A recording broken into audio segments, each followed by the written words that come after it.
যে আমি পরিবর্তন করতে চাই, উই হ্যাভ টু চেঞ্জ। যুগ জামানা পাল্টে দিতে চাই না অনেকজন। এক মানুষই আনতে পারে জাতির জাগরণ। এক মানুষই বিপদকালে বাঁচায় কাফেলায়, ক্ষুদ্র ডিঙ্গি বাঁচায় জাহাজ অসীম দরিয়ায়। হচ্ছে মসজিদ নির্মাণ করা। কি করা? নির্মাণ করা। খেয়াল করবেন, আল্লাহর হাবিব সাল্লাল্লাহু আলাইহি ওয়াসাল্লাম বলেছেন, মান বানা মসজিদান মিন মালিহি ফিদ দুনিয়া বানাল্লাহু লাহু বাইতান ফিল জান্নাহ।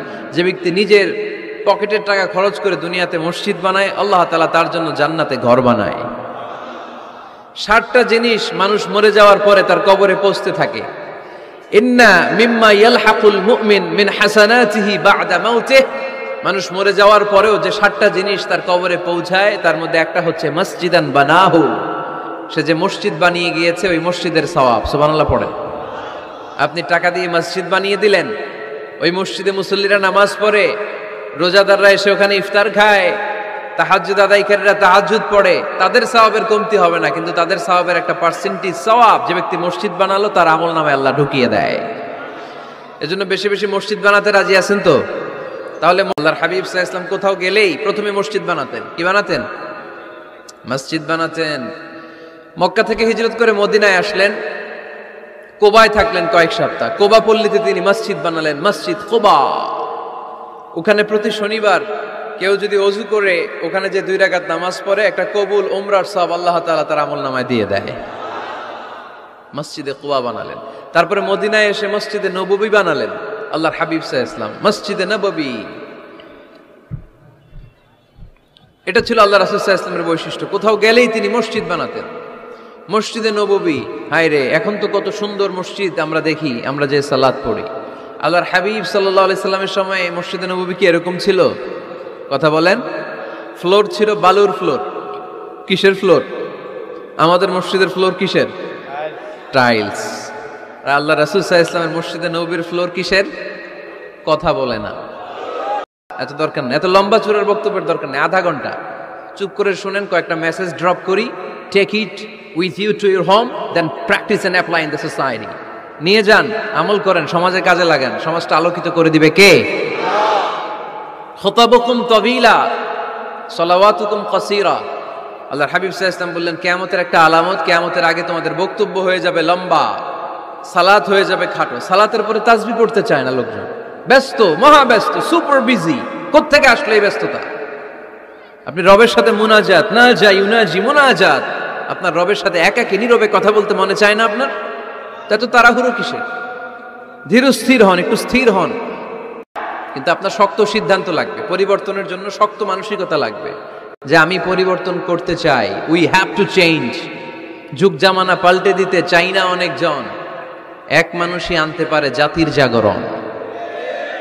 এক মানুষই বিপদকালে বাঁচায় কাফেলায়, ক্ষুদ্র ডিঙ্গি বাঁচায় জাহাজ অসীম দরিয়ায়।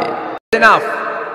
One of the minor signs before the day of judgment, your Islamic lectures will be very longer, and your salah 5 times a day will be shorter. কিয়ামতের আগে বক্তব্য লম্বা, নামাজ খাটো, তাসবিহ পড়ে না, ব্যস্ত, মহাব্যস্ত। এই মহাব্যস্ততা ছাড়েন। বিশ্বনবীর মসজিদে নববীর ফ্লোর বালুর ফ্লোর ছিল, আমাদের ফ্লোর টাইলস।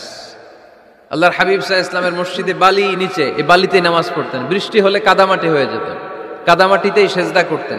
সেজদা করলে কাদার মাটি আল্লাহর হাবিব সাল্লাল্লাহু আলাইহি ওয়াসাল্লামের নাকে আর কপালে লেগে যেত। তিনি সালাম ফিরিয়ে সাহাবাদের দিকে মুখ ফিরিয়ে বসলে দেখতেন প্রতিটা সাহাবীর নাকে আর কপালে কাদার মাটি মিশে আছে। তার মানে প্রিয় নবী সাল্লাল্লাহু আলাইহি ওয়াসাল্লামের মসজিদে নববী ছিল কাঁচা, কিন্তু মুসল্লি ছিল পাকা। আমাদের মসজিদগুলা হয়েছে পাকা, কিন্তু মুসল্লি কাঁচা, ঠিক কিনা? যেদিন ফজরের জামাতের দৃশ্য আর জুমার নামাজের দৃশ্য একরকম হয়ে যাবে, ওই দিনই বাংলাদেশে ইসলাম কায়েম হয়ে যাবে। এখন স্লোগান তোলে বিপ্লব, বিপ্লব, ইসলামী বিপ্লব। আর ফজরের সময় আমি কম্বলের ভিতরে, আছে না নাই? কোনো বিপ্লব হবে না। ফজরের নামাজ জামাতে পড়ুন, সকালটারে বরকতময় করে দিবে কে? আল্লাহর হাবিব সাল্লাল্লাহু আলাইহি ওয়াসাল্লামের মসজিদ ছিল সবার জন্য উন্মুক্ত, এখানে সবাই আসতে পারত। এজন্য মসজিদ হবে সবার। আমরা মসজিদের আবাদকারী হতে চাই। এজন্য রাব্বুল আলামিন বলেন, ইন্নামা ইয়া'মুরু মাসাজিদাল্লাহি মান আমানা বিল্লাহি ওয়াল ইয়াউমিল আখির وأقام الصلاة وآتى الزكاة ولم يخش إلا الله فعسى أولئك أن يكونوا من المهتدين سبحان الله পড়েন রব্বুল আলামিন বললেন মসজিদের আবাদকারী হবে তারা যারা আল্লাহর প্রতি ঈমান আনে আখিরাতের প্রতি ঈমান আনে যারা সালাত কায়েম করে যারা যাকাত আদায় করে যারা দুনিয়ার কাউকে ভয় পায় না ভয় পায় একজনকে চিল্লায় বলেন তিনি কে যাদের হৃদয়ে আছে আল্লাহর ভয় তারা কবু পথ ভুলে যায় না আল্লাহর প্রেম ছাড়া এই দুনিয়া কারো কাছে কোনো কিছু চায় না ঠিক কি না তাহলে যারা মসজিদের আবাদকারী এরা ভয় পায় একজনকে চিল্লায় বলেন তিনি কে মসজিদের আবাদকারীদের প্রথম গুণ তারা আল্লাহয় বিশ্বাস করে তারা আখিরাতে বিশ্বাস করে তারা সালাত কায়েম করে তারা যাকাত আদায় করে তারা আল্লাহ ছাড়া পৃথিবীর কাউরে ভয় পায় না আল্লাহ বলেন ফাআসা উলাইকা আইয়াকুনু মিনাল মুহতাদিন আশা করা যায় তারাই হলো হেদায়েতের রাস্তার উপরে আছে ঠিক কি না তারাই মসজিদের আবাদকারী যারা মসজিদে যায় সালাত আদায় করে এখন মসজিদের আবাদকারী আপনি হতে চান আপনি মসজিদে যান না আপনি আবাদকারী হতে পারবেন মসজিদের অনেক সভাপতি আছে মসজিদে যায় না আছে না নাই সভাপতি সাহেব আপনি মসজিদে যাবেন সেক্রেটারি সাহেব আপনি মসজিদে যাবেন তাহলে আপনি সঠিক মসজিদের আবাদকারী হবেন ঠিক কি না আমরা মসজিদের আবাদকারী হতে চাই ইনশাআল্লাহ পড়েন উমরানুল মাসাজিদ মসজিদের আবাদ কি করে করতে হয় মসজিদ আবাদ করার এক নাম্বার মাধ্যম হচ্ছে মসজিদ নির্মাণ করা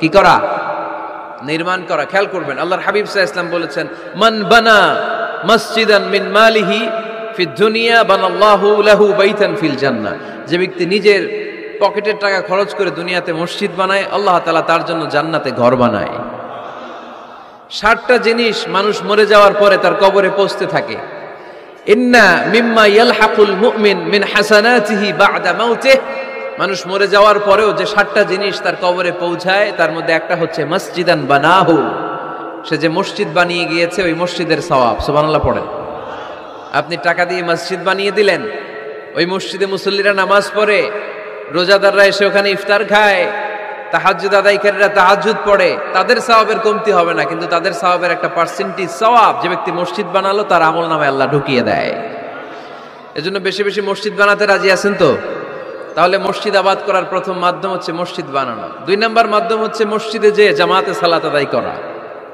জামাতে সালাতুল জামাআ তাফদুলু সালাতাল ফাযযি ব27 দারাজা ঘরে নামাজ পড়লে একা একা পড়লে যেই সওয়াব জামাতে পড়লে 27 গুণ বেশি সওয়াব সুবহানাল্লাহ বলতে পারলেন না হে নামাজি আমার ঘরে নামাজ পড়ো আজ দিল মে তোমার চরণ তলে হৃদয় যায় নামাজ হে নামাজি আমার ঘরে নামাজ পড়ো আজ দিল মে তোমার চরণ তলে হৃদয় যায় নামাজ পড়েন আল্লাহু আকবার কি সুন্দর লিখেছেন কাজী নজরুল ইসলাম মসজিদ কেমন যেন মসজিদ তার নিজের ভাষায় আল্লাহর কাছে কেঁদে কেঁদে ফরিয়াদ জানায় আল্লাহ নামাজিরা আমার ঘরে আসে না কি সুন্দর টাইলস কি সুন্দর মুসল্লা কি সুন্দর এয়ার কন্ডিশন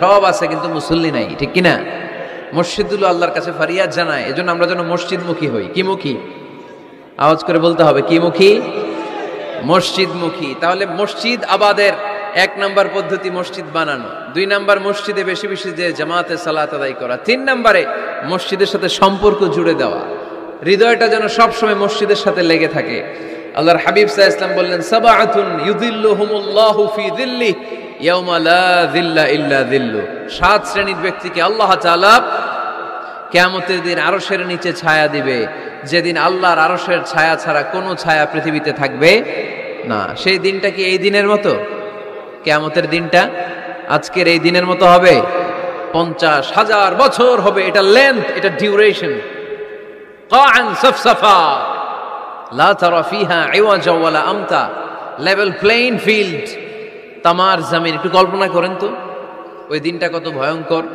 বাবা ছেলেরে চিনবে না ওই দিন, ছেলে বাবারে চিনবে না, স্ত্রী স্বামীকে চিনবে না, স্বামী স্ত্রীকে চিনবে না, পীর সাহেব মুরিদ চিনবে না, মুরিদ পীর সাহেবকে চিনবে না, নেতা কর্মীকে চিনবে না, কর্মী নেতাকে চিনবে না। হায় হায়, ইয়া নাফসি বলে কাঁদবে। সূর্যটা মাথার কাছে চলে আসবে, সূর্যের তাপে মাথার মগজগুলো গলে গলে নাকের ছিদ্র আর কানের ছিদ্র দিয়ে টপ টপ করে বেয়ে বেয়ে পড়বে।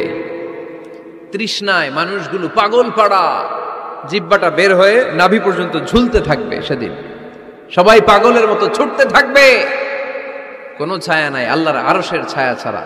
আল্লাহর হাবিব বললেন 7 শ্রেণীর ব্যক্তিকে আল্লাহ তাআলা আরশের নিচে ছায়া দিবেন।